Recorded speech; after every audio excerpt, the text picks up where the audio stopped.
మాట పలుకు తెలియనిది మాటున ఉండే మూగమది కమ్మని తలపుల కావ్యమయే కవితలు రాసే మౌనమది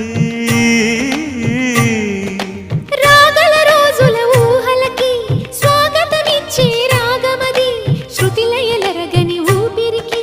స్వరములు కూర్చే గానమది ఋతువుల రంగులు మార్చేది కల్పన కలిగిన మది భావం బ్రతుకును పాటగా మలిచేది మనసున కదిలిన మృదునా